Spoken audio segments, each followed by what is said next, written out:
The building had a name on its lease. Nothing on its door.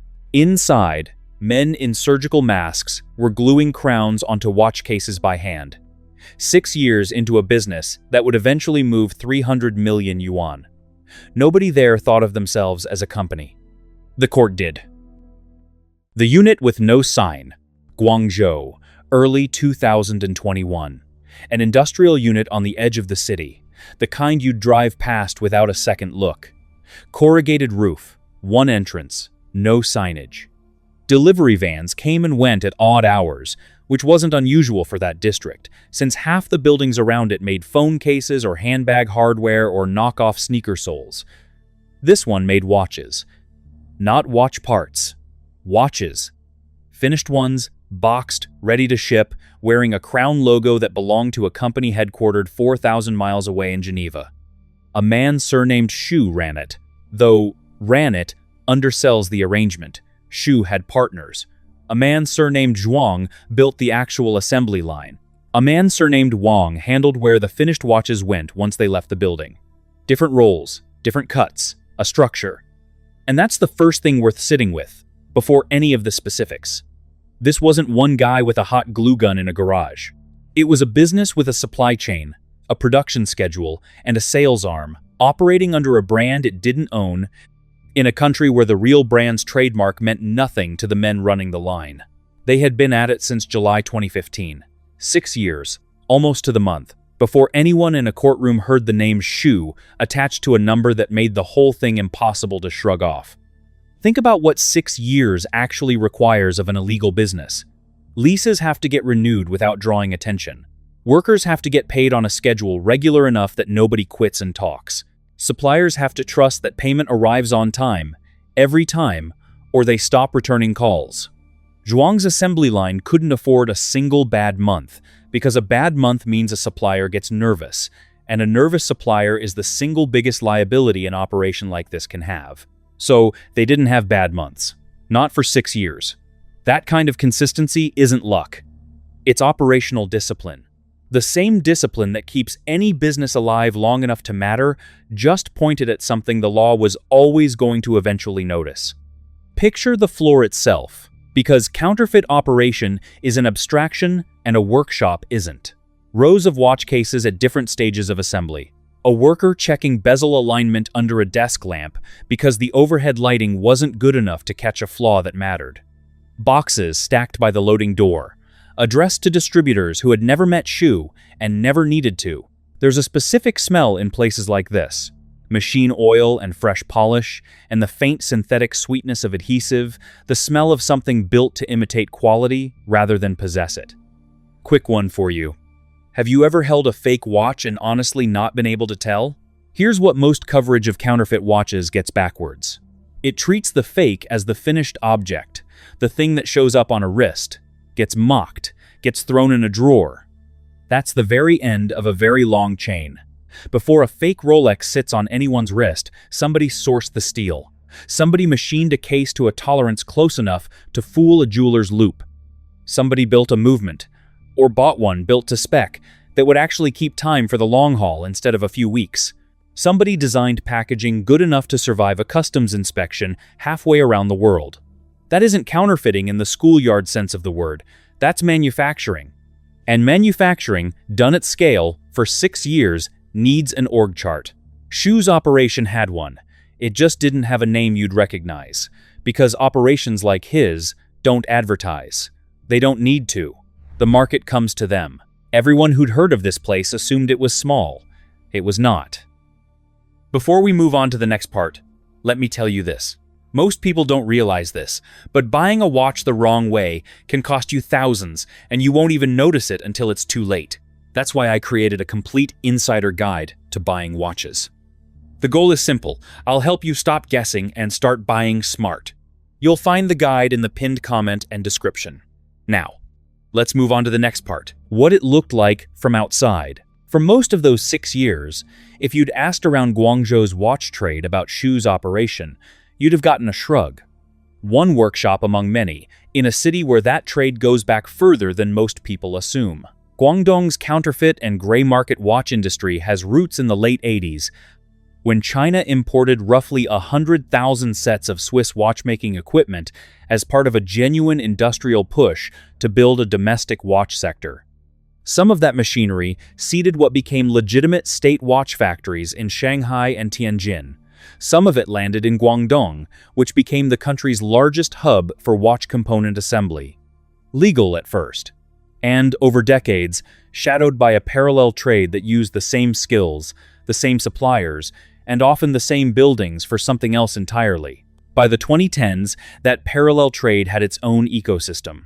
Small assembly shops, parts brokers, movement suppliers who would sell a domestic mechanical caliber close enough to a Swiss one that only a trained watchmaker could tell the difference on a bench, let alone across a bar at night. Distributors who moved finished product through networks stretching from local wholesale markets in Panyu and Baiyun districts to international shipping consolidators who asked no questions the paperwork didn't answer. Shu's operation sat inside that ecosystem, the way a mid-sized factory sits inside any industrial cluster. Connected, dependent, and, on paper, replaceable. That was the surface read. Workshop. Small time. One of hundreds, and if you'd actually gone looking for that ecosystem yourself, in person, you wouldn't have found it advertised either. The wholesale markets that anchor the trade, places like Jiangxi Watch Market near Guangzhou's main railway station, don't display counterfeit logos on open shelves anymore. Regular police sweeps put a stop to that some time back. Walk in today, and the cases hold unbranded movements and obscure local names. Ask about something specific, and a vendor will pull out a tablet, flip through photos on a private account, then walk you toward a back room, sometimes down an alley, sometimes behind a false wall built into a bookshelf. The product exists. It's just no longer sitting where anyone can casually stumble onto it. That shift, from open shelves to hidden back rooms, is itself a kind of evolution. The trade didn't shrink under pressure. It just got better at not being seen. It was wrong in almost every particular, and the reason it took so long to understand how wrong tells you something about how these operations survive at all. We'll come back to that 6-year number.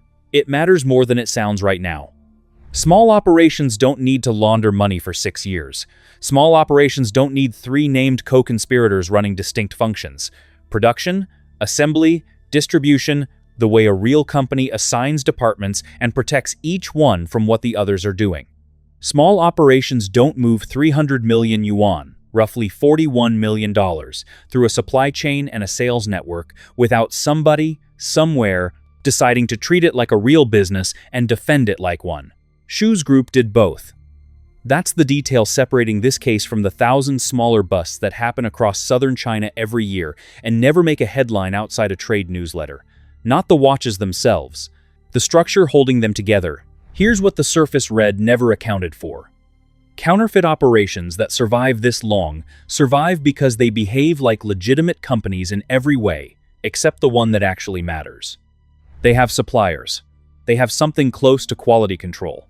Zhuang's assembly line existed specifically to make sure finished watches met a consistent standard before they shipped, because an inconsistent fake is a fake that gets returned. And returns are bad for business even when the business is a felony. Somewhere in that building, someone was effectively running quality assurance on stolen intellectual property, because to the people cutting his paycheck, it was the product line, not a metaphor. The actual job. That is where the surface read gave way. What investigators eventually found underneath was not a workshop, it was infrastructure. The machine underneath. So what did the case actually turn up, once it went past the front door? Start with the movements, the mechanical heart of any watch and the hardest part to fake convincingly. Zhuang's team didn't hand-carve fake Rolex calibers from scratch. Nobody does that at scale. It isn't economical and it isn't necessary. They bought domestically produced movements, close enough in architecture to pass a casual inspection, and modified them toward Rolex specifications.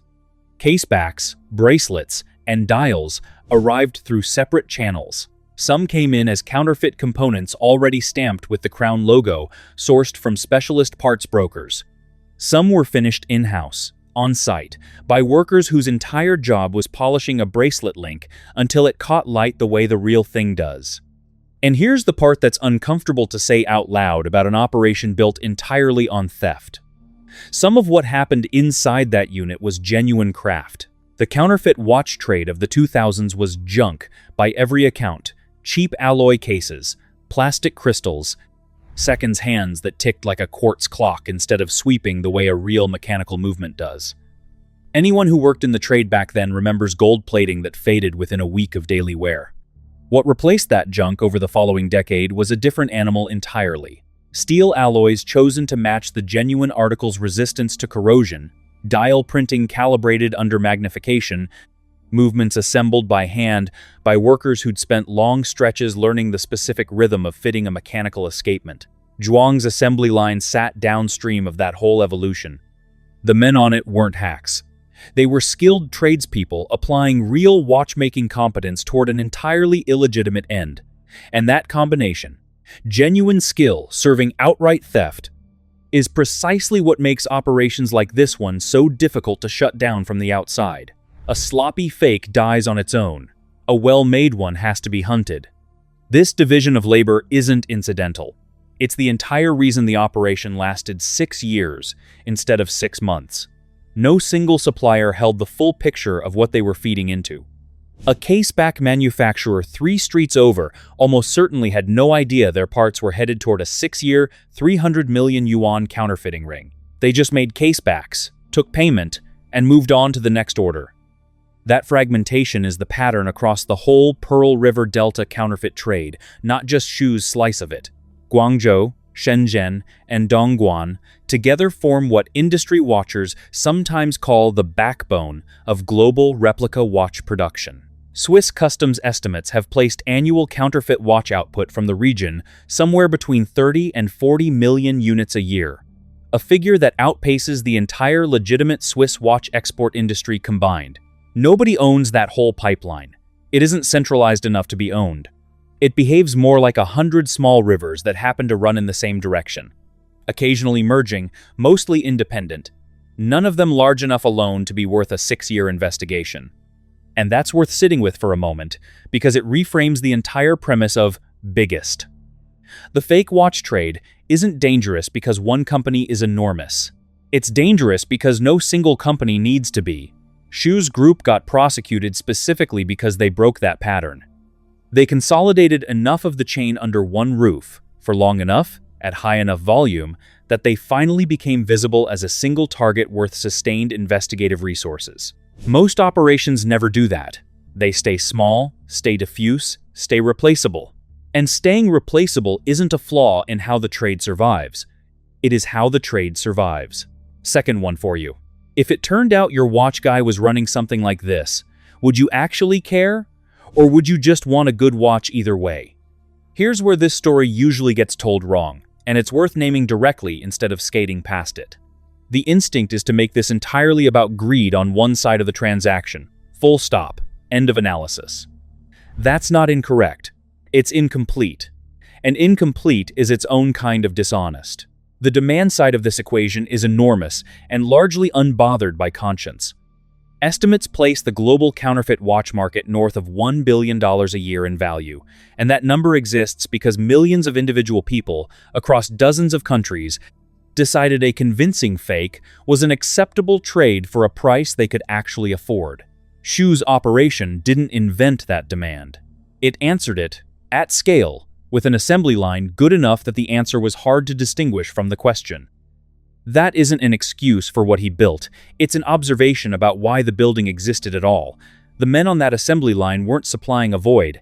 They were supplying a queue that was already there, that had been there for decades, that would still be there long after the verdict came down. Now think about the other side of this fight for a second, because Rolex isn't a passive victim in any of this. Luxury watch brands maintain their own anti-counterfeiting operations, and some rely on specialist intermediaries whose entire job is coordinating with local authorities to trace fake goods back to their source, factory by factory, market stall by market stall. That coordination is slow and it is expensive, and it runs headfirst into a structural problem that has nothing to do with effort: jurisdiction. A brand's legal team in Geneva can identify a supplier in Guangzhou with reasonable confidence and still watch the case stall, because Chinese enforcement against counterfeiting depends on national and provincial agencies whose coordination with each other, let alone with a foreign trademark holder, has historically been thin. High-profile arrests happen. They tend not to add up to anything close to industry-wide deterrence, because the industry isn't built like a target you can hit once and disable. It's built like the weather. There's a real difference between running a scam and running a business. Shu's group crossed that line clean. What happened once someone finally noticed is the part that surprised even the people who had been watching this trade a long time. The people on both ends of the chain. There's a version of this story with no people in it, and that's the version you'll find in most trade law write-ups of the case. A date, a statute number, a monetary figure, a sentence length. Technically accurate, missing everything that makes it worth telling. So picture the investigator instead. Not a named figure in any public reporting, but a real role, filled by real people, in every Chinese Economic Crimes Unit working cases, shaped like this one. Years of watching shipping manifests that don't quite add up.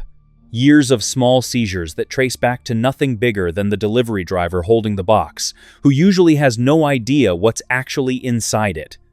And then, somewhere inside that pile of small seizures, a pattern that keeps pointing at the same industrial unit, the same handful of surnames, the same 6-year timeline that's too long and too structured to be anyone's side hustle. That isn't a dramatic moment.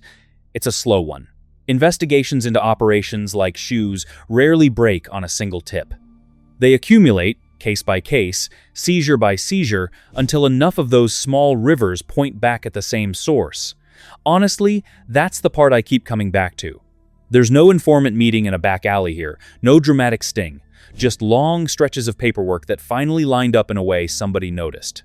And on the other end of the chain, the buyer. Not a villain in this particular story, just a person. And there were a great many of them, because 300 million yuan doesn't move through a handful of transactions. It moves through thousands. Individual sales. Batch orders to resellers.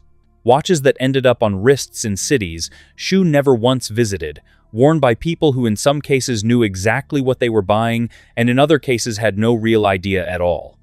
Both categories existed inside those thousands of sales. Both mattered to the case, because Chinese law treats knowing distribution of counterfeit goods as its own separate crime, distinct from manufacturing it. That's the reason a man surnamed Jiang, who sold finished watches without building a single one, ended up charged alongside Shu and Zhuang. You didn't have to run the assembly line to be part of the company. You just had to know what you were moving and move it anyway. Somewhere in those thousands of transactions is a person who's easy to picture, even though the case file will never name them. Someone who wanted the weight of a Rolex on their wrist at a milestone moment and couldn't get anywhere near the real price. So they found a listing, then a WeChat contact, then a photo of a watch that looked close enough under a phone camera to feel like a decision rather than a compromise. They're not a defendant in this case. They're not even a footnote. But they're the reason a queue existed for Shu to answer in the first place, and pretending that queue is made entirely of scammers and knowing collectors misses most of the actual people standing in it. Remember that 6-year number from earlier. Here's why it actually matters, beyond sounding impressive on its own. A 6-year operation isn't 6 years of one crime committed once and repeated. It's 6 years of thousands of individual transactions, each one small enough on its own to look like nothing, that only became a 300 million yuan case once somebody sat down and added every single one of them together. That accumulation is the part a sentence length can't capture on its own, and it's the part most retellings of cases like this skip straight past on the way to the number that sounds dramatic. Adding it all together is exactly what the Zhenjiang court eventually did, and the number they landed on should change how you think about what small time actually means. What 300 million actually bought. On July 20th, 2023, the People's Court of the Zhenjiang Economic Development Zone handed down its verdict on 15 defendants, sentences ranging from suspended terms to 6 years and 6 months, along with fines. The court's own accounting placed the value of the operation at more than 300 million yuan, about $41 million. accumulated across roughly 6 years of manufacturing, assembling, and selling counterfeit Rolex and other branded watches out of that unmarked Guangzhou unit. Almost a year in prison. For every year, the business ran. That isn't a slap on the wrist, and it isn't a life sentence either. It's a number that says Chinese courts, when a case is documented well enough and large enough to actually reach trial, will treat organized counterfeiting as organized crime rather than petty theft. The catch, and it's a significant one, sits inside that phrase, documented well enough and large enough to actually reach trial. Most operations in the Pearl River Delta counterfeit trade never get anywhere close. They're too small, too diffuse, too easily replaced by the next unmarked unit 2 streets over to ever justify that kind of sustained investigative effort. Picture the courtroom itself for a moment, because a verdict this specific didn't arrive quietly. 15 defendants means 15 separate accounts of the same 6 years. 15 versions of who knew what and when. All of it filtered through a prosecution that had to prove not just that fake watches existed, which nobody disputed, but that a coordinated enterprise built and sold them on purpose, over time, at a scale that mattered. That's a much harder case to build than most people assume. Proving a single fake watch is fake takes an afternoon. Proving 6 years of organized manufacturing takes a paper trail nobody can talk their way around. Bank transfers, supplier invoices, shipping records, testimony that has to line up across 15 different people with 15 different incentives to blame somebody else. The court didn't just weigh the watches, it weighed the whole architecture Shu built to move them, and that architecture is exactly why the sentencing split the way it did. 15 people, 1 case, a whole range of outcomes from suspended terms to 6 years and 6 months, because Chinese trademark law treats manufacturing and knowing distribution as related but distinct offenses, each carrying its own weight. Shu and Zhuang, closer to the production side, drew the heaviest terms. Others, further down the chain, people who sold what they knew to be fake without ever touching the assembly line themselves, received lighter sentences that still counted as real convictions on a real criminal record.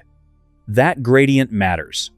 It's the legal system's way of saying a company like this one isn't a single crime committed by a single person. It's a hierarchy, and the law tried to sentence the hierarchy, not just the name at the top of it. Third and last one. Do you think 6 years and 6 months is enough for $41 million in fake watches? Too much, or about right? This is the point where it's worth zooming out, because Shu's case, for all its scale, is a single data point inside something much larger. U.S. Customs and Border Protection's fiscal year 2025 numbers put the total manufacturer's suggested retail price of goods seized for intellectual property violations at over $7.3 billion. Watches were the second highest category by value at $1.5 billion, trailing only jewelry. China alone accounted for more than 52 million seized items and $6.4 billion of that total value. In fiscal year 2024, the most recent year with a clean, comparable figure, China and Hong Kong together accounted for about 90% of the total quantity of counterfeit goods CBP seized nationwide. One seizure out of Louisville, a single parcel from Taiwan headed toward a residential address, carried 160 counterfeit Datejust watches worth more than $2.5 million combined, if they'd been real. Around the same period, officers in Indianapolis intercepted 30 watches carrying fake Cartier trademarks, shipped from Hong Kong, valued at more than $4 million had they been genuine. In Chicago, a single package pulled from an express consignment facility near the airport held 26 watches bearing counterfeit Richard Mille, Audemars Piguet, Diesel, and G-Shock markings, plus 2 bracelets stamped with Rolex's crown, worth more than $8 million combined. 3 different cities, 3 different shipments, 3 different weeks. None of them connected to Shu's case directly, all of them running on the same underlying supply. In human terms, for every fake watch that gets caught at a border crossing, the volume of what doesn't get caught is the part nobody can put a number on.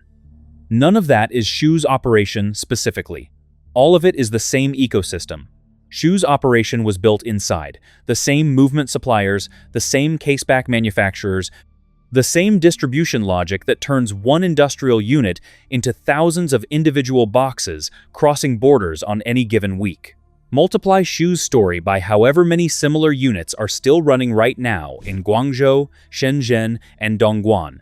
Most of them smaller, most of them never getting caught. And the CBP numbers stop looking abstract. They start looking like the aggregate of exactly this story, told a few thousand times over, most of the endings still unwritten. And that's the uncomfortable part of writing about a case like this one, honestly.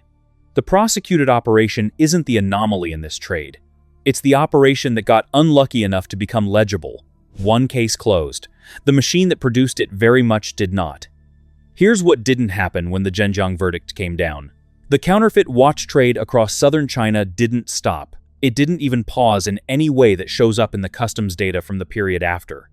The industrial unit Shu ran is presumably gone now. Whatever's left of the lease reassigned to somebody making something else, or somebody making the same thing under a different arrangement 2 streets away. The movement suppliers, who never knew what their parts were feeding into, are still supplying movements to whoever orders them. The caseback manufacturers are still making casebacks. And the demand, that queue of buyers who wanted something convincing at a price they could actually afford, hasn't gone anywhere either, because Shu's operation didn't create it, and Shu's sentence didn't erase it. But something did change here, and it's worth naming before the close, because it's the one piece of this story that isn't entirely bleak. The case set precedent. It's a documented, court-tested example of exactly what happens when an operation gets big enough and organized enough to cross that threshold from small-time nuisance to prosecutable enterprise. Every case like it, however small the effect, raises the cost of doing what Shu did. Not to zero. It will probably never reach zero. But the math shifts a little, one prosecution at a time. For anyone weighing whether consolidating 6 years of counterfeiting under a single roof is worth the risk of becoming the next operation that finally gets seen. Consider what that shift actually looks like from inside the trade, because it isn't abstract to the people running these operations. Every workshop owner in Panyu now knows the name Shu, even if only secondhand, even if the story's gotten distorted 3 times over by the time it reaches them through a supplier or a cousin in the business. That knowledge changes behavior at the margins. Some operations stay smaller on purpose now, deliberately capping their own growth below whatever threshold seems to attract this kind of attention. Some diversify faster, spreading production across more locations so no single raid can take out the whole operation. The Zhenjiang case didn't end the trade. It taught the trade something about its own visibility, and the trade adjusted the way any resilient system adjusts to a known threat. Not by stopping, but by learning exactly how much risk it can absorb. Think back to that unmarked unit on the edge of Guangzhou, the one with a name on the lease and nothing on the door. It's a small building to have carried 300 million yuan through it. 6 years, 15 defendants, a verdict specific enough to read like a spreadsheet. And it's an even smaller building to have to stand in for an entire industry that will keep running long after its roof comes down, under some other name, on some other street, answering the same queue that was always the actual engine underneath all of it. There was never going to be a single company big enough to cleanly answer a question shaped like, who's the biggest? The trade doesn't work that way, and it survives specifically because it doesn't. What there was instead was one operation that got consolidated enough, organized enough, and lasted long enough that it finally became visible, and the court that eventually saw it did the only thing a court can actually do. Put a number on 6 years of somebody else's business, and hand out a sentence to match it. The machine it was built inside is still running, 2 streets over, under a different lease, with no sign on the door. So, what's your fake watch experience? Let me know in the comments, smash that like button, and subscribe.